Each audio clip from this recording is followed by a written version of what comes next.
Ora lui, il traduttore mi traduce in italiano quello che dico. Parli in italiano. Bene. Allora, la mia presenza già dimostra un fatto sconcertante, che in un'aula così ci sia lui che è un politico di professione, ma la cosa sensazionale è che ci sia io, che sono un comedian, provengo dal mondo dell'arte, un teatrante, che ha avuto la fortuna o l'intuizione di fondare un movimento di cittadini, di cui ne avete adesso 17 rappresentanti qua, di cittadini che facevano tutt'altro, come faccio tutt'altro io, quindi parlare seriamente, perché adesso siamo in streaming, quindi io ho una funzione di capo politico, quindi non posso neanche fare delle battute. Cioè, l'unica battuta che mi posso concedere è questa, che io sono d'accordo con lui quando parla di un'Europa di mosaici, un mosaico, perché siamo diversi uno dall'altro, è chiaro, io vi guardo già in faccia, non ho niente da condividere, assolutamente, anche fisicamente, siamo diversi. Guardate, c'è una battuta che io facevo molto tempo fa, dicevo che un inglese è un lord, 2 inglesi un team, 3 inglesi un club, un francese è uno chansonnier, 2 francesi un'equipe, 3 francesi una coppia. Poi c'è un italiano, no, non è finita. Poi un italiano è un Latin lover, 2 italiani un casino, 3 italiani 4 partiti politici. E poi c'è un tedesco, è un tedesco, 2 tedeschi, 2 tedeschi, 3 tedeschi, 3 tedeschi. Non cambia niente sul tedesco. Questa l'avete capita, è un po' più difficile, perché sono molti tedeschi. Dunque io innanzitutto volevo ringraziare i miei connazionali e tutti voi, perché siamo arrivati qua da una campagna di stampa e di informazione vergognosa su di lui, per esempio, sui nostri giornali, dove veniva dipinto come un uomo terribile, come un omofobo, come un razzista, come uno che ha giri strani, un ubriacone.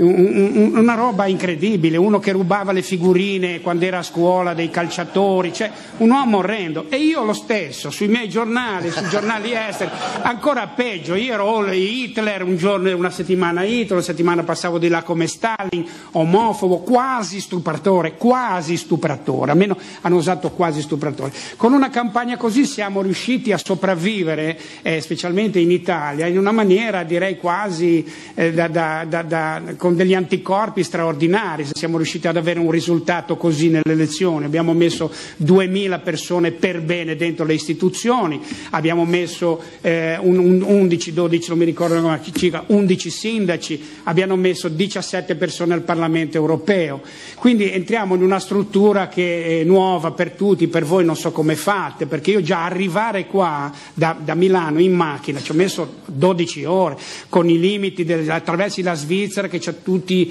i divieti del mondo, arrivare che non c'è un aereo, io non pensavo fosse possibile che non ci fosse un aereo Strasburgo-Roma, non c'è.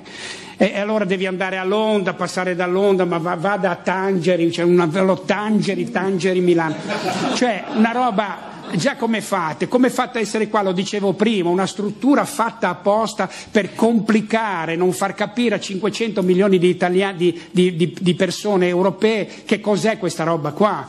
C'è scritto davanti a questo edificio che per raggiungere l'ingresso sono diventato matto, perché comunque c'è scritto 500 milioni di europei, un Parlamento. Questo è una parte di un Parlamento. Dov'è il Parlamento? Che cos'è il Parlamento? Chi c'è nel Parlamento? Non sappiamo nulla. Se voi parlate a un polacco, parlate a un rumeno, parlate a un inglese normale, a un italiano normale, non sanno la differenza tra un consiglio, tra una commissione, che cos'è. Adesso andiamo nella presidenza italiana, sono tutti gasati in Italia perché prendiamo la presidenza del Consiglio europeo, che è quello che fa l'agenda, che dice mercoledì, no, facciamo giovedì mattina. E allora i poteri dove sono? Chi sono queste persone nominate, non elette da nessuno? Noi perlomeno usciamo da una situazione di elezioni, di votazioni. Queste persone sono state votate da cittadini, questi qui sono messi lì, nominati. Io conosco adesso, lui ci ha abituato, io no, von Rumpo, poi non so neanche pronunciarlo, questo Schulz, Schulz, che è venuto in Italia a farsi la campagna lui con i soldi europei, quindi pubblici, e ha fatto una campagna contro di me che non lo conosco neanche, dicendo che era un venticello che passava così, un venticello, che stai attento Schulz, adesso sono qua Schulz, siamo qua in 17 più io 18, quindi chi sono queste persone messe lì con 400 voti che comandano i destini di milioni di persone? Noi vogliamo fare un'Europa, ce la metteremo tutta, faremo un'Europa e diremo che tipo di Europa vorremmo anche un'Europa diversa di cittadini, un'Europa che non sia una roba di banche, di finanziaria. Questo si chiama EFDD. Noi abbiamo aggiunto una D, che è la democrazia diretta, perché crediamo nella partecipazione dei cittadini a qualsiasi tipo di elezione, cioè qualsiasi tipo con referendum partecipativi, con bilanci partecipativi, far conoscere questa complessità enorme che è questa Europa qua. Dicevo prima, nel 1999 avevamo 13 tipi di moneta, oggi ne abbiamo 12 tipi, di cui uno è l'euro. Che tipo di unione monetaria abbiamo fatto? Io non lo so. Che tipo di unione economica è questa? Se l'unione economica è fatta dal commercio mondiale, se sono le multinazionali private che gestiscono il commercio del mondo, che cos'è questa Unione Europea? Di che economia europea? Qual è l'economia? Allora i significati di tutte queste parole è che ci serve più Europa, servono più soldi alle banche, serve più rigore. Questa è un'Europa che è fallita e lo sanno che è fallita. Lo sanno, si sono coalizzati tutti contro me, contro lui e contro i gruppi che ci danno del terrorismo politico, ci dicono che siamo razzisti perché vogliamo controllare dei flussi. Io sono venuto qui a imparare, i flussi vanno controllati. Quant'è che si parla di controllare i flussi e l'immigrazione da parte dell'Europa? Anni che si parla di questo e continuiamo a averci ormai situazioni impossibili da gestire. Allora, se noi dobbiamo ricevere delle persone che scappano da una guerra, io vorrei sapere chi è che ha causato la guerra, perché se i siriani vengono e approdano in Italia, noi dobbiamo accoglierli, ma io voglio sapere chi si deve accollare il peso di questa accoglienza. La Finmeccanica, per esempio, una nostra grande azienda che vende armi alla Siria, se vendi armi alla Siria ti accogli i costi di gestione di un flusso di immigrati che vengono in Italia. Allora arrivano dall'Africa, andiamo a vedere chi è e le ragioni per cui arrivano dall'Africa. Allora, con i finanziamenti, con le sovvenzioni della carne, del riso, del frumento, noi con le eccedenze portiamo carne in Africa, rovinando il mercato del bestiame africano, e poi questa gente muore di fame e viene di qua. Allora diamo nomi e cognomi a questa gente. Noi siamo qua perché vogliamo cambiare, ma vorremmo dire che i trattati che sono stati fatti da Maastricht, da Amsterdam, io me li sono andati a leggere, il trattato di Lisbona, non sono stati rispettati, sono stati cambiati con dei regolamenti. C'è stato un golpe vergognoso, criminale, fatto da persone dal 1999 a oggi, che sono i ministri delle finanze di tutti gli stati, il ministro delle finanze tedesco, il nostro Ciampi, che per primo ha iniziato questa stortura e questo cambiamento dei trattati, perché nel trattato c'è scritto anche, nel trattato di Lisbona, che se un paese è in difficoltà se ne può andare, può uscire. Allora noi andiamo lì e veniamo a cosa ci obbliga questa Europa? Ci obbliga magari a fare un fiscal compact. Questi nomi, queste sigle di cui la gente non sa assolutamente nulla. Quando cercavo di spiegare, vedevo già che dalla parola la gente diceva: non mi dire queste cose, non le capirò mai. Ma le subirai se non le capisci, subirà la tua famiglia, il tuo lavoro. Da noi hanno chiuso 300.000 imprese, in un mese chiudono migliaia di imprese in un mese, ogni negozio che apre ne chiudono 2. Abbiamo il costo del lavoro più alto d'Europa, abbiamo la disoccupazione giovanile al 60%. Vi do qualche dato sulle nostre cose, perché ecco, in Italia rispetto ai livelli pre-crisi ci sono 3 milioni di poveri in più di qualche anno fa. 3 milioni in più vuol dire il 93,9% in più, 3 milioni e 700.000 persone disoccupate in più, il 122%, il PIL è crollato del 9%, ma quale soluzione c'è? Che crescita c'è? Il 3% all'anno. Perché il fiscal compact dice che devi crescere, la crescita, il famoso mito della crescita, il lavoro è scomparso, te lo devi reinventare, e pensare di un mondo che cresce, sono ragionamenti vecchi ormai vecchi di concepire l'economia così. Bisogna fare un salto di immaginazione, immaginarci dove vogliamo vivere e in che mondo vogliamo vivere. Io in questo mondo i miei figli non ce li voglio far vivere, ecco perché sono qua. E ho cambiato il mio lavoro e ho cambiato la mia struttura mentale anche per venire qua e non far più ridere, non fare battute. Sono venuto qua a parlarvi seriamente. Allora il fiscal compact che noi abbiamo messo come numero 1 da abolire, neanche da dire, perché è la risultanza di una vergognosa stortura di un trattato. Scusa? È tornato? Ho parlato e non avete sentito niente. Ripeto tutto dall'inizio. No. Allora, can I just say, I think the interpreters are doing a fantastic job keeping up with it. No, ma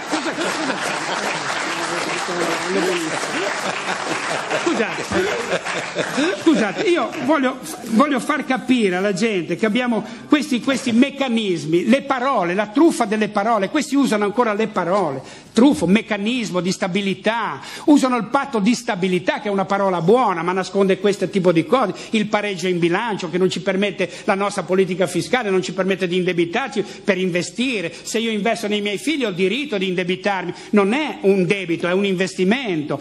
Abbiamo delegato sovranità monetaria, sovranità alimentare, sovranità culturale, non pensiamo più, la gente ha paura di pensare questi meccanismi. Ma scusate, allora, se noi dobbiamo ridurre il debito, il rapporto debito-PIL arrivare al 60%, dovremo tagliare 50 miliardi all'anno, ma non è poco se io vi dico 50 miliardi, ma se lo dico io, in televisione vanno i grandi economisti a dire, un pagliaccio va a dire queste cose, ma io sono il pagliaccio, io non ho nessun titolo in merito, ce l'hanno i bocconiani, i grandi economisti, che non hanno azzeccata una in 20 anni, nessuno ha previsto la crisi del 98, del 2008, nessuno ha previsto la crisi del 2008. Il giorno prima tutti gli economisti sui grandi settimanali, i grandi giornali economici incitavano a investire nelle Lehman Brothers e nelle altre banche.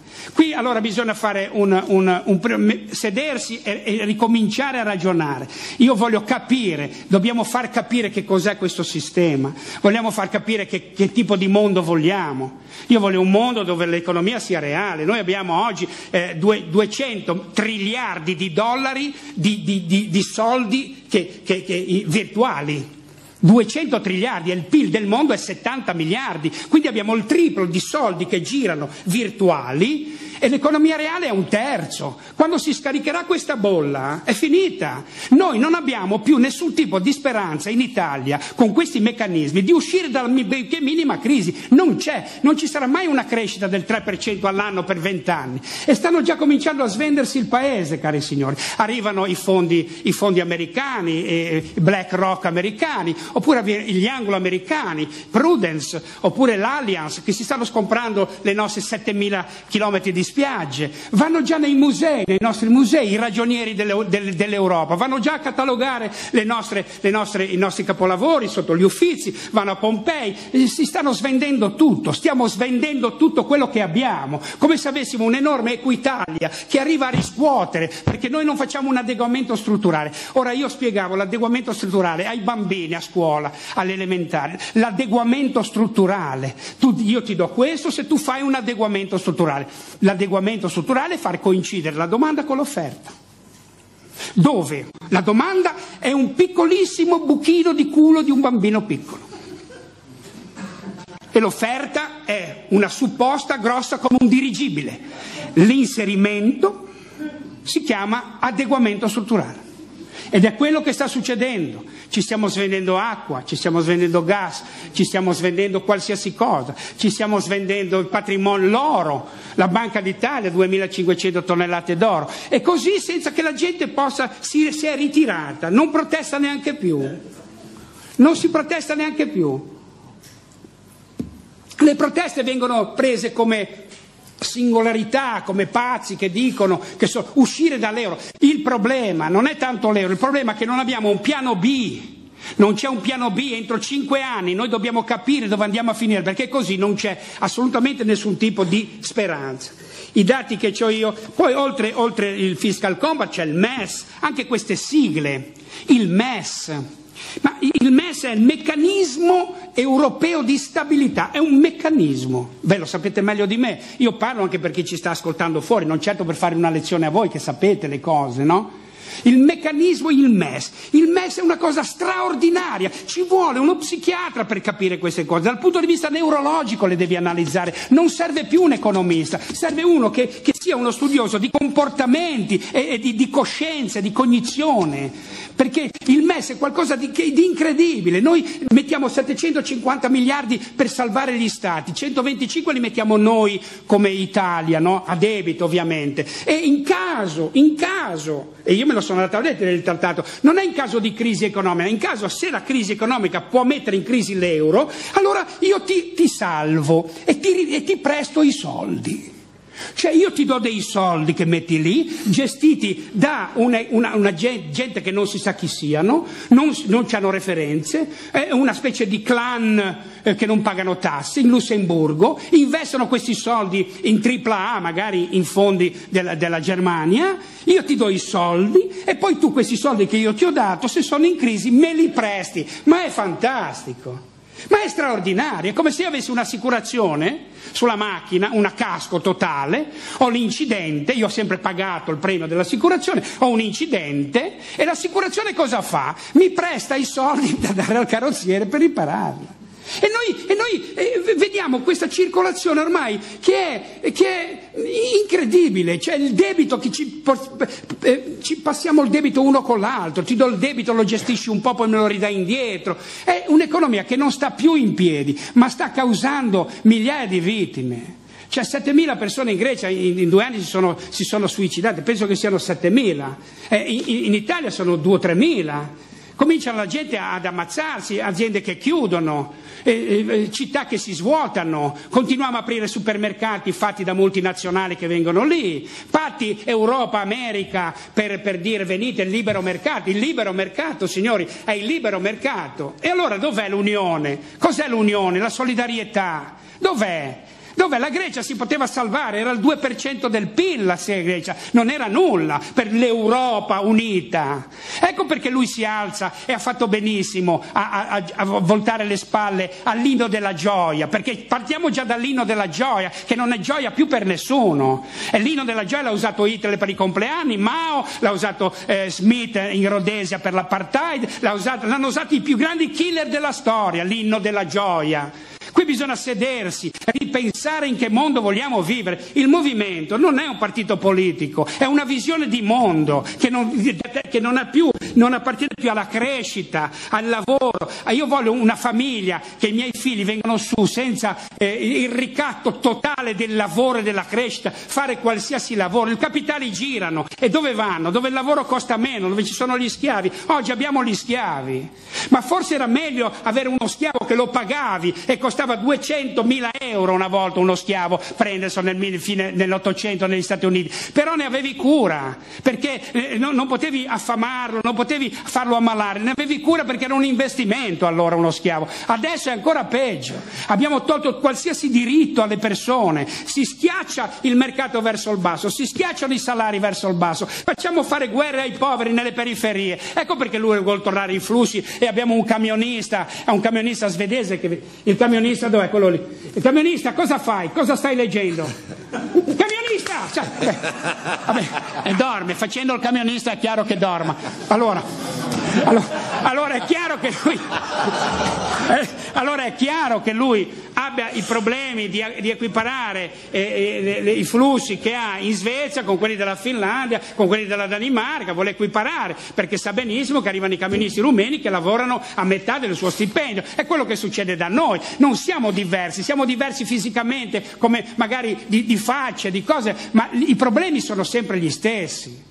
Allora siamo qua per cambiarla questa Europa e la cambiamo. Noi abbiamo delle persone straordinarie qua, io non vi conosco ma conosco quelli che abbiamo mandato qua, che sono persone che facevano un altro lavoro ma hanno la volontà e l'impegno di creare un'Europa trasparente. La prima è la trasparenza, bisogna far conoscere cosa succede nelle commissioni dove agisce un politico e 7 missionari delle multinazionali. Bisogna capire dove vanno i finanziamenti. Io ho guardato i finanziamenti che arrivano, io sono già venuto 2 o 3 volte qui in Parlamento, sono venuto per dire ragazzi non date più finanziamenti all'Italia perché date dei finanziamenti e scompaiono in 3 regioni, Calabria, Sicilia, quindi mafia, 'ndrangheta e camorra, non date di più. Allora controlliamo i flussi, io voglio controllare i flussi dei soldi, non sappiamo dove vanno. Se andate a vedere i progetti in Italia ci sono 5-6 grandi aziende statali o parastatali che si dividono i soldi, poi il 5%, 95%, il 5% piccoli imprenditori che hanno difficoltà a prendere un finanziamento magari con dei bei progetti. E vai a vedere che progetti sono, 1 milione di euro dato a chi? A società di ingegneristica finanziaria. Chi sono? Nomi, cognomi, non c'è niente. SPA. Il progetto come si chiama? Jessica. Che progetto è? Jessica, SPA, società anonima. Ma allora dobbiamo tirare fuori. Loro hanno paura di questo. Hanno una gran paura che noi tiriamo fuori perché noi abbiamo cambiato il Parlamento italiano, abbiamo cambiato la politica italiana. L'abbiamo già cambiata, abbiamo già fatto la rivoluzione. Abbiamo costretto la gente a diminuirsi lo stipendio, a fare a meno delle auto blu, abbiamo cominciato a fare una grandissima opposizione, non avevano mai visto un'opposizione, e anche lì la stessa cosa, la grande forza era la complessità delle leggi, le leggi non le capisce nessuno, si vota perché il capo bastone ti dice vota sì o vota no, non vai a leggere il comma 7 del comma 9 che modifica il comma 5 del paragrafo 7, non interessa a nessuno perché è incapibile, è la loro forza non farci capire. Noi siamo qua per capire, per semplificare, per portare fuori e dire signori, l'Europa che vogliamo non è questa, è un'Europa dei cittadini, solidale, che coopera nell'immigrazione, coopera nella religione, coopera, vuol dire stare insieme su certi problemi. Questa gente qua è dilettanti e poi hanno questo atteggiamento criminogeno perché loro con le loro regole hanno cambiato i trattati firmati da galantuomini, perché questa è un'idea che sarebbe nell'intento di chi ha inventato l'Europa, era una cosa meravigliosa. Io sono il più europeista di tutti, non contro l'Europa, io sono contro questo tipo di meccanismo, di gente che non ha emozioni. Io amo le persone come lui, perché ci siamo incontrati subito? Perché lui è emotivamente, è una persona. Prima di essere un politico, lo vedi, è una persona. Non c'è uno di questi qui che ho visto, neanche nel nostro Parlamento, che hanno più emozioni, fanno 2 più 2 4, arrivano dalle università, fanno 4 calcoli sbagliati, e non hanno minimamente nessun ritegno che quel calcolo lì porta alla disperazione centinaia di migliaia di famiglie, centinaia di migliaia di piccole e medie imprese. Quindi siamo qua per cambiare da qua la nostra situazione, come lui è da cambiare la sua situazione a Londra. Se mi va male a me vengo a stare a Londra a casa sua, quindi devi cominciare a organizzarti come casa e tutto, vengo lì, un paradiso fiscale, mi porto i miei... Se ci sono i paradisi fiscali vuol dire che ci sono gli inferni fiscali. Anche una politica in comune l'hanno mai presa sul serio, una politica in comune fiscale. Hanno mai preso sul serio una politica dell'informazione. Noi non abbiamo un'informazione in Italia, siamo al 54esimo posto nella scaletta della libertà di stampa, siamo considerati paese semilibero, non abbiamo la stampa si è coalizzata totalmente da destra, a sinistra, da centro, da sopra, sotto per fermare questo movimento di cittadini liberi. E la libertà è nella conoscenza, io non ne conosco altro. Noi nasciamo dalla rete, noi vogliamo potenziare la rete e guardate un po', e vogliamo tornare alle economie reali. L'economia reale significa l'economia reale, quella delle piccole e medie imprese. Noi abbiamo una realtà completamente diversa dalla Svezia, dal camionista, magari dalla Lituania. Io non conosco bene il vostro contesto, ma conosco bene il mio, l'ho girata tutta la mia nazione. Abbiamo piccole e medie imprese, produciamo delle cose meravigliose, dobbiamo tutelare il Made in Italy, dobbiamo farlo da qua. I finanziamenti devono arrivare all'agricoltore, non alla multinazionale dell'alimentare. I finanziamenti devono arrivare al pescatore, non alla multinazionale della pesca. Allora io li ho girati tutti, ho visto, proprio ho toccato con mano i problemi della mia gente, così, e questi problemi cercheremo di risolverli da qua, insieme a lui, insieme a gente come voi di buona volontà. Ci diranno dei nazisti, ci diranno degli omofobi, ci diranno che siamo veramente non hanno argomenti, non hanno più argomenti. Io ho cercato di parlare con chiunque e parlo con chiunque, mi attaccano solo per dirmi che sono un comico, che sono un fallito, e non entrano mai nel merito delle cose. Io ho girato mezzo mondo perché sono un curioso, sono andato a vedermi perché c'è un rifiuto, vuol dire che è un rifiuto, c'è una progettazione di una cosa che è sbagliata, abbiamo bisogno di nuovi ingegneri, di nuovi design, bisogna partire dal fatto che dovremmo parlare invece di crescita, partire un passaggio epocale di mente, passare dal manager, dal produce manager al service manager. Cioè non abbiamo più bisogno di possedere le cose, possiamo usarle le cose.